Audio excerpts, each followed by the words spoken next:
بگاڑ پیدا نہ ہو سکے اور پولیس کے مقابلے کی نوبت نہ آ سکے۔ ادے پور فائل جو فلم ریلیز ہونے والی تھی، 3 گھنٹے پر مشتمل وہ فلم تھی،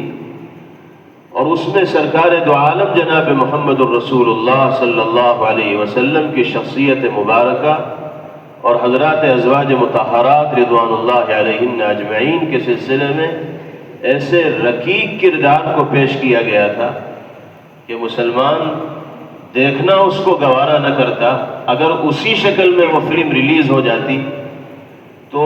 کیا صورتحال ملک کے اندر رونما ہوتی اور کس طرح کا بگاڑ ملک کے اندر دیکھنے میں آتا، اس کا تصور نہیں اندازہ نہیں لگایا جا سکتا، تصور نہیں کیا جا سکتا۔ اس کو بھانپا جمعیت کے ذمہ داران، ہائی کورٹ سے رجوع کیا اور کوشش کی، اس بات کی کہ اس فلم پر اسٹے لیا جائے، روک لگائی جائے، ریلیز نہ ہونے دی جائے۔ ریلیز ہونے کے لیے فلم تیار تھی، سینسر بورڈ سے بھی اجازت مل چکی تھی، ملک کے سینکڑوں فلم ہال طے ہو چکے تھے جہاں وہ فلم ریلیز ہونی تھی، سینکڑوں کروڑ روپے اس کے اوپر لگ چکے تھے۔ ہائی کورٹ میں جمعیت علماء گئی اور اس سلسلے میں بہتر سے بہتر وکلاء کی خدمات لی گئیں۔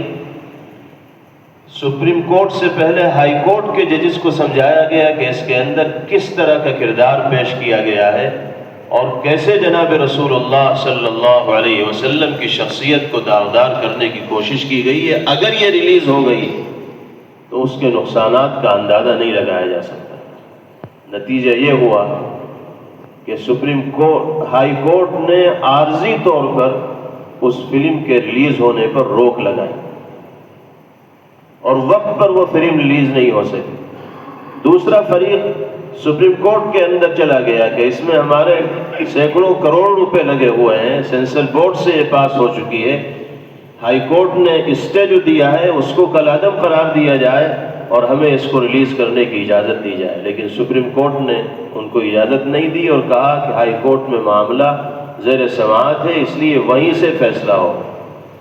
پھر ہائی کورٹ کی طرف سے یہ فیصلہ ہوا کہ حکومت کا جو ادارہ اس طرح کی چیزوں کو دیکھنے والا ہے اس کے حوالہ اس کو کیا جائے، اس ادارے کے لوگ دوبارہ اس کے اوپر غور کریں۔ جمعیت علماء کے وکلاء کو بھی اور دوسرے فریق کے لوگوں کو بھی جمع کیا گیا، ایک ساتھ بیٹھ کر فلم دیکھی گئی اور آپ کو حیرانگی ہوگی کہ تقریباً 64 مقامات ہیں اس فلم کے اندر جو جمعیت علماء کی کوششوں سے ان کو کاٹا گیا، کہیں 1 منٹ، کہیں 2 منٹ، کہیں 50 سیکنڈ، کہیں 80 سیکنڈ، اس طرح 64 مقامات ہیں جہاں پر کٹنگ کی گئی۔ اس کے بعد پھر اسے سینسر بورڈ کو بھیجا گیا، پھر اجازت ملی، پھر وہ ریلیز ہوئی، لیکن پھر اس کا وہ نقصان نہیں ہوا جو نقصان پہلے ہونا ممکن تھا۔ یہ وہ کوششیں ہیں جو ہم لوگوں تک پہنچ بھی نہیں پاتی اور ان تفصیلات کا ہمیں علم بھی نہیں ہو پاتا، لیکن ان کاموں کو کرنے کے لیے ایک پورا دماغ بیٹھتا ہے، اس کے لیے منصوبہ بنایا جاتا ہے اور بڑی رقم اس کے لیے خرچ کی جاتی ہے، بڑے بڑے وکلاء کی خدمات حاصل کی جاتی ہیں، تب جا کر اس نتیجے تک پہنچنا ممکن ہو پاتا ہے۔ جمعیت علماء کی کوشش یہی رہی ہے کہ امن و امان ملک کے اندر برقرار رہے اور کوئی ایسی صورتحال پیش نہ آئے جس کے نتیجے میں ٹکراؤ کی نوبت آ سکے۔ پچھلے دنوں سرکار دو عالم جناب محمد الرسول اللہ صلی اللہ تعالی علیہ وسلم سے محبت کے نعرے کے نام پر جو صورتحال رونما ہوئی وہ بھی قابل افسوس ہے۔ اللہ کے حبیب صلی اللہ تعالی علیہ وسلم سے محبت کا دعویٰ کرنے کا حق صرف مسلمانوں ہی کو نہیں بلکہ ہر انسان کو حاصل ہے۔ آپ رحمت للعالمین بن کر اس دنیا کے اندر تشریف لائے، لیکن پیغمبر علیہ السلام کی ذات پاک سے اظہار محبت کو یہ رنگ دے دیا گیا کہ گویا کہ جرم ہے کہ اللہ کے حبیب صلی اللہ علیہ وسلم سے محبت کا اظہار کیا جائے،